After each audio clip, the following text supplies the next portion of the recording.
Finally INS Virat को museum में convert करने के लिए कोर्ट की तरफ से सरकार को एनओसी ग्रांट करने के लिए कहा गया है। पाकिस्तान के इंटरगैलेक्टिक फाइटर जेट में अभी कुछ सीरियस इशू सामने आए हैं और साथ ही भारत की रफेल्स को काउंटर करने के लिए पाकिस्तान की तरफ से अभी चाइना से J-10 एयरक्राफ्ट को इमरजेंसी बेसिस पर खरीदने का फैसला किया गया है। लद्दाख तक जाने वाली सभी मेन रोड्स को क्लियर करने के लिए BRO की तरफ से किस वजह से स्पेशल व्हीकल का डिमांड किया जा रहा है और रशिया की तरफ से अभी किस वजह से इंडियन मीडिया की तरफ से इशू किए गए आर्टिकल को सीधे तौर पर काउंटर किया गया है। ऐसे ही कुछ और खबरों के बारे में हम आज की वीडियो में बात करने वाले हैं। नमस्कार दोस्तों, मेरा नाम है अंशुमन नायक और आप सभी का बहुत बहुत स्वागत है इंडियन डिफेंस न्यूज की डिफेंस टॉक सीरीज में, जहां पर हम रोज नए नए डिफेंस अपडेट्स के बारे में बात करते हैं। तो चलिए देर न करते हुए आज की वीडियो शुरू करते हैं।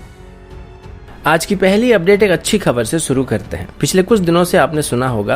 आईएनएस विराट को म्यूजियम के तौर पर कन्वर्ट करने के लिए काफी कोशिश किया जा रहा था और पब्लिक डिमांड ये था कि आईएनएस विराट को स्क्रैप नहीं किया जाए। पर अभी प्रॉब्लम ये था कि ऑफिशियली इसको श्रीराम ग्रुप की तरफ से ऑक्शन में खरीद लिया गया था, लेकिन वो इसको तब तक किसी और को नहीं बेच सकते हैं जब तक गवर्नमेंट की तरफ किसी और को बेचने के लिए या फिर किसी और पर्पज के लिए इसका इस्तेमाल होने के लिए एनओसी इशू नहीं किया जाता है। अभी आईएनएस विराट को गुजरात के एक यार्ड में रखा गया जहां पर इसको स्क्रैप किया जाने वाला है, क्योंकि अभी तक गवर्नमेंट की तरफ से एनओसी नहीं दिया जा रहा है और श्रीराम ग्रुप की तरफ से दिए गए डेडलाइन में भी पूरा होने वाला है, जिसके बाद वो इसके डिसमेंटल को शुरू करने वाले हैं। इसी वजह से एनबीटेक की तरफ से कोर्ट से मदद लिया गया था और उन्होंने कोर्ट में एक पिटीशन दायर किया था कि आईएनएस विराट हमारे लिए काफी मायने रखता है और वो क्यों इसको एक म्यूजियम के तौर पर सेटअप करना चाहते हैं। इसी बात को लेके कोर्ट की तरफ से एक अच्छी खबर अभी सुनाई गई है और कोर्ट का ये कहना कि जब इसको लेके गवर्नमेंट को सवाल किया गया तो सेंट्रल गवर्नमेंट का कहना था कि वो पहले से इसको एक म्यूजियम के तौर पर सेटअप करना चाहते हैं और इसके लिए सभी स्टेट गवर्नमेंट को लेटर भी दिया गया था, लेकिन उस वक्त से किसी ने भी अभी तक इसका जवाब नहीं दिया था। अब इसी वजह से सेंट्रल गवर्नमेंट की तरफ से आईएनएस विराट को स्क्रैप करने का फैसला किया गया था और अभी ऑक्शन के बाद गवर्नमेंट को ये फर्क नहीं पड़ता कि ऑक्शन में खरीदे जाने के बाद आईएनएस विराट को कोई स्क्रैप करना चाहता है या फिर इसको कोई म्यूजियम के तौर पर सेटअप करना चाहता है।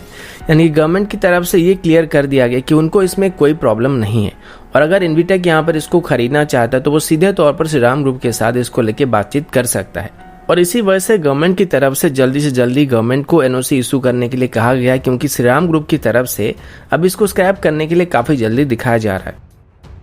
अगला अपडेट धरती पर अब तक बनाए गए सबसे बेहतरीन फाइटर एयरक्राफ्ट को लेके है, जिसके आफ्टर बर्नर से निकलने वाली धुएं से भी थेनोस की मदरशिप के सर्किट बोर्ड खराब हो सकते हैं। इसको हम एक इंटरगैलेक्टिक फाइटर जेट भी कह सकते हैं और किस वजह से कह सकते हैं ये भी मैं आपको अभी बताने वाला हूँ। आमतौर पर धरती में जितने भी फाइटर जेट अभी तक बनाए गए हैं उनको या तो बॉम्बर एयरक्राफ्ट के तौर पर, फाइटर एयरक्राफ्ट के तौर पर, इंटरसेप्टर के तौर पर या फिर मल्टीरोल एयरक्राफ्ट के तौर पर डेवलप किया जाता है। लेकिन कुछ विशेष सूत्रों से पता चला है कि इनिशियली जब इस फाइटर जेट को डेवलप करने की प्रक्रिया को शुरू की गई थी तो इसको स्पेशली एलियन वॉरफेयर के लिए डिजाइन किया गया था और इसकी मदद से कैप्टन मार्वल ने टोनी स्टार्क को बचाकर धरती में वापस लाए थे। लेकिन थेनोस की खत्म होने के बाद हमें अभी एलियन से कोई खतरा नहीं है, जिस वजह से अभी इसे एयरक्राफ्ट को एक नॉर्मल एयरक्राफ्ट के तौर पर इस्तेमाल किया जा रहा है। लेकिन अगर फ्यूचर में कभी भी हमारे ऊपर एलियन अटैक होता है तो हम तैयार हैं। अब ये कौन सा एयरक्राफ्ट है बताने की जरूरत नहीं है, क्योंकि ये पृथ्वी का एक इकलौता अजूबा है जिसमें सस्ते टेक्नोलॉजी के साथ मायावी शक्तियों का एक अद्भुत संयोग देखने को मिलता है। लेकिन अभी इस एयरक्राफ्ट में कुछ इशू सामने आ रहे हैं जो कि हमारी चिंता को काफी बढ़ा सकता है, क्योंकि मीडिया रिपोर्ट के मुताबिक धरती को एलियन हमले से बचाने वाले इकलौते एयरक्राफ्ट की फ्लीट में अभी 40% से ज्यादा एयरक्राफ्ट ग्राउंडेड कंडीशन में है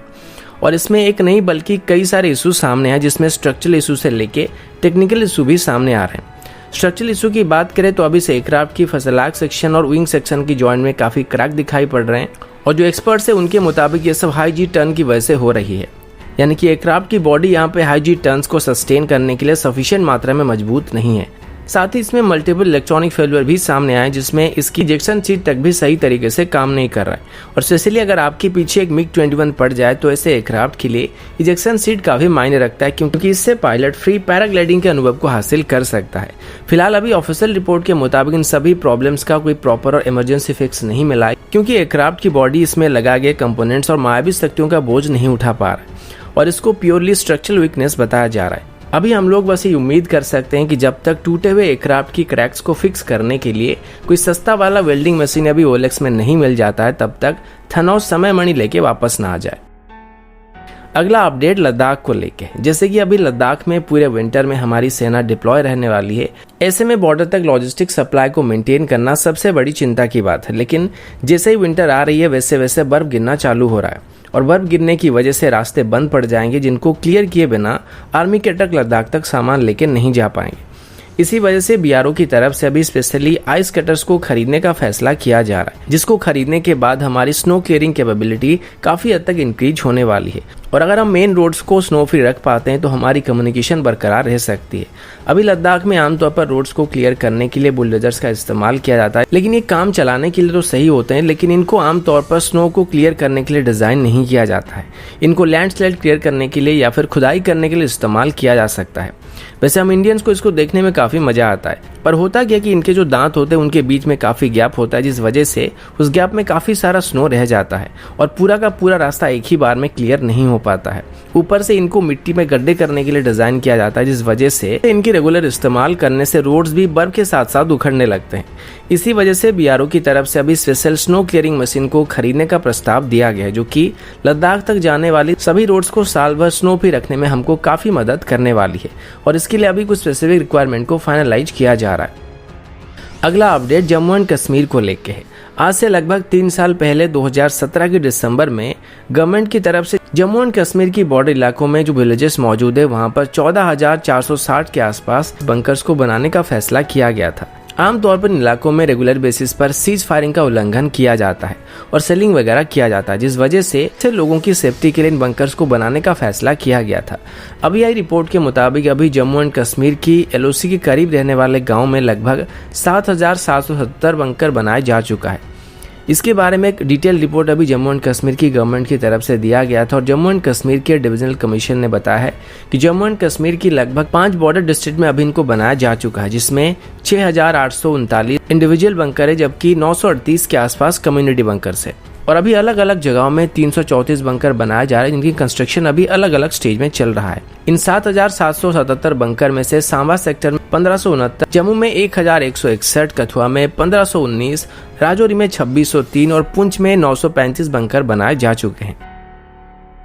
अगला अपडेट पाकिस्तानी एयरफोर्स की तरफ से है। कुछ मीडिया रिपोर्ट के मुताबिक पाकिस्तान की तरफ से अभी चाइना के साथ कुछ एडिशनल फाइटर एयरक्राफ्ट को खरीदने के लिए बातचीत किया जा रहा है और पाकिस्तान अभी चाइना से इमरजेंसी बेसिस पर लगभग 50 के आसपास J-10C फाइटर जेट को खरीदने वाला है। अब इनको पाकिस्तान सीधे तौर पर भारत के राफेल्स को काउंटर करने के लिए खरीदना चाहता है। हालांकि पाकिस्तान काफी पहले से यानी कि 2009 से ही चाइना से J-10 को खरीदना चाहता था, लेकिन बदले में चाइना की तरफ से उस वक्त पाकिस्तान को एक इंटरगैलेक्टिक फाइटर जेट की जॉइंट प्रोडक्शन को ऑफर किया गया था, जिस वजह से पाकिस्तान ने उस दौरान J-10 को खरीदने पर इतना ज्यादा फोकस नहीं किया था। लेकिन अभी पाकिस्तान को एहसास हो चुका है कि इंटरगैलेक्टिक प्लेन भले ही स्पेस वॉरफेयर के लिए सही है, लेकिन पृथ्वी की एटमॉस्फेयर की वजह से इसमें जंग लग रहा है। साथ ही पृथ्वी की ग्रेविटी की वजह से यहाँ पे ज्यादा जी लोड पड़ रहा है, जिससे इसकी बॉडी में क्रैक दिखाई पड़ने लगे हैं।